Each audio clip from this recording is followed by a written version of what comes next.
Hi guys, it's Liv La Nina, and I am back this week with another review. We are actually going to be taking a look at an anime from a different genre than what I've reviewed thus far, and we're going to be looking at Blood-C.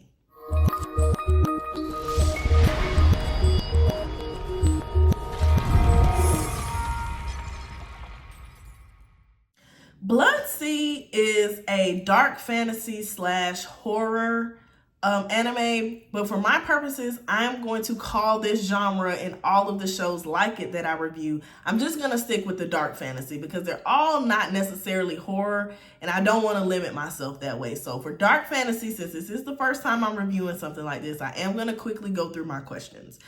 Number one, how effectively is gore terror used to enhance the story? Number two, how much free will does the main character have, and how do they handle external influence? 3, how complex and compelling is the antagonist character and motivation? 4, how morally complex are the characters and their choices? And 5, how unpredictable is the plot?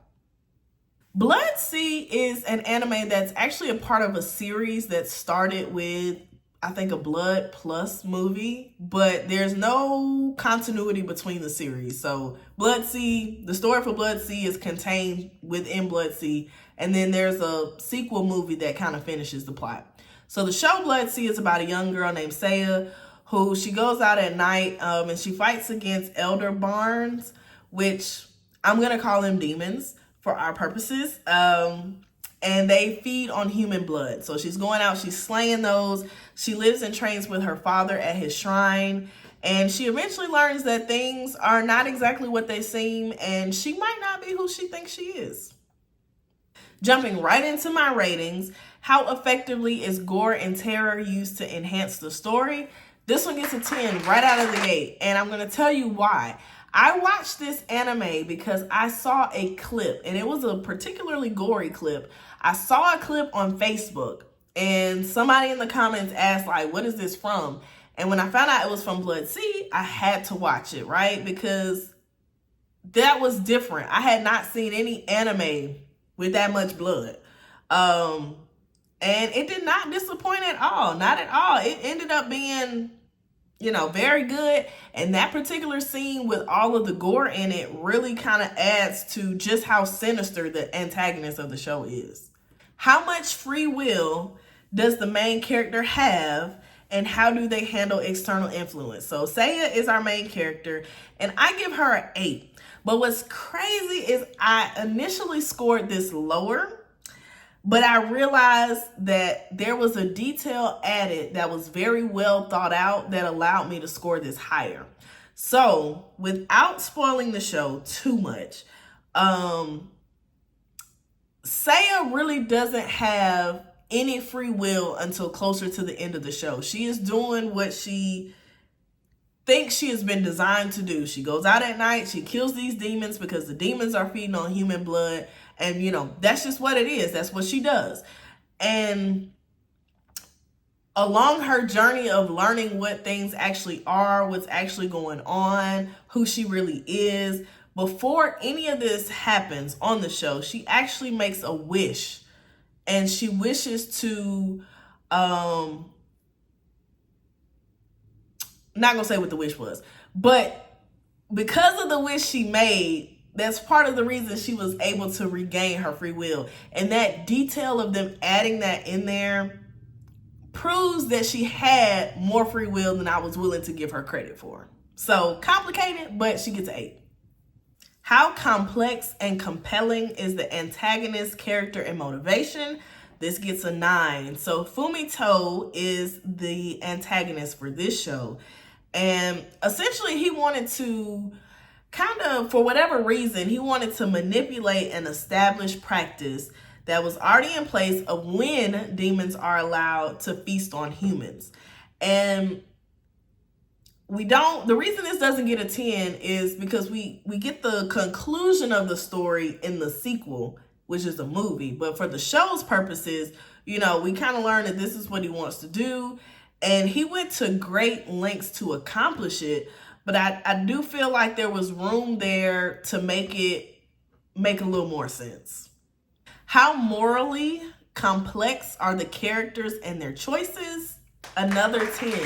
So this question leaves room for me to evaluate more than just the main character, but really Seiya's kind of enough on her own. So she believes that she's saving people by the work she's doing, by her going out at night and killing these demons. She believes she is doing the goodwill, but we learned that that's not exactly her purpose, and that's not exactly why she's doing that. And she doesn't even know why she's really doing it. It's just, kind of what she thought she should be doing.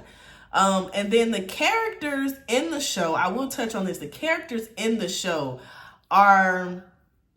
it's very complex morality wise, because they are leading different lives than what we think they are. Watching this show, you will think one way, you'll think this is how this is going, and then towards the end, we find out that that's not even it. You can't even trust any character's motivation, honestly, at all. And that adds to the moral complexity for sure. My answer to that question leads me to my next question, which is, how unpredictable is the plot? Another 10. You might be one of those know-it-alls that was like, oh, I saw it and I knew exactly what was going to happen.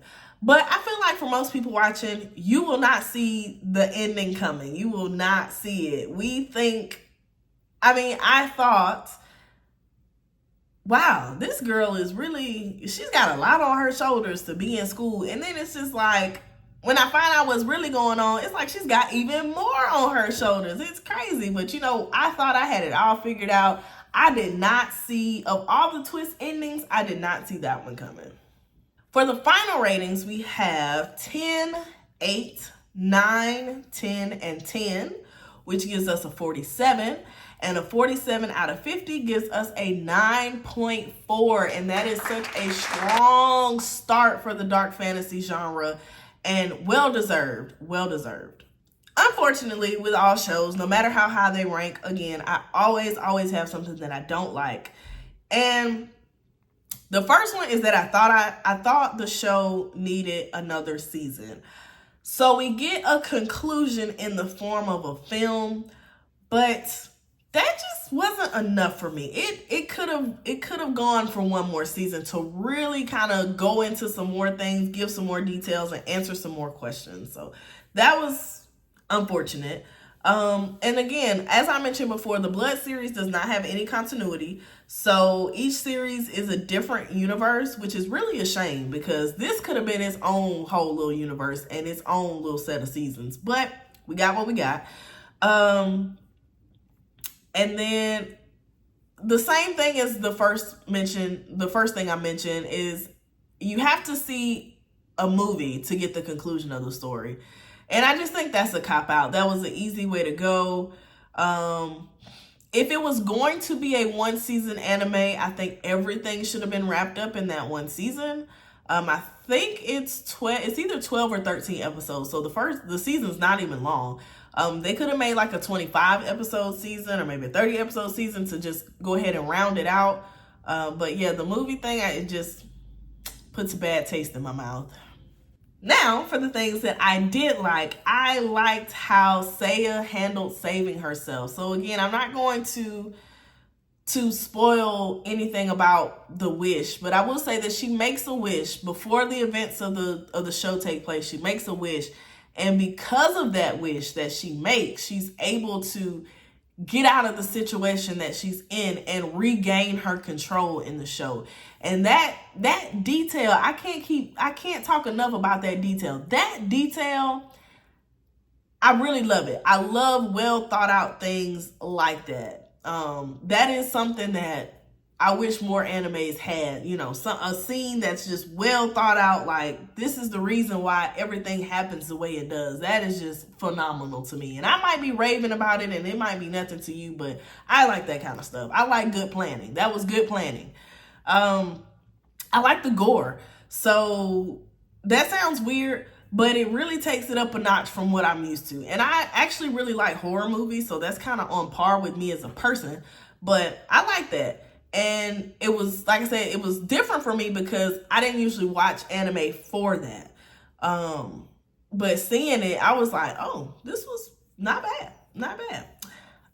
And you have to watch the whole thing. So like I said, there might be some know-it-alls out there who might be like, yeah, I had that figured out. But for the average person, you will not have it figured out. And this is a show that you really won't get the full effect of if you quit watching it. So if you're watching it and you're like, this isn't really my thing, and you give up on it, the opinion that you have of the show isn't going to be entirely accurate, because you're not even going to get to kind of see the real story until literally like the last 1 or 2 episodes. So those are the things I like. You got to stay the course. All in all, this is my first dark fantasy review, and it's the first dark fantasy anime that I watched, and a 9.4 is well deserved. I loved Blood-C. I was so disappointed to find out that all of the other things in the Blood universe were not like this. But I love Blood-C for sure. I did watch the movie, so I did see the conclusion of the story, but it still should have been a second season. But if you're into dark fantasy, or if you're trying to find gore, definitely need to watch it uncensored. This is an anime. The first time I watched it, it was censored. So I had to actually watch it other ways on other platforms to see the real gore. But if you like gore, if you like that kind of stuff, this is a good anime to watch for that. And I'm going to be back with more dark fantasy reviews because I've seen a few others. But as always, thank you guys for watching my video and tuning in. Make sure you like, comment, and subscribe. And I'll see you same time next week. Bye, guys.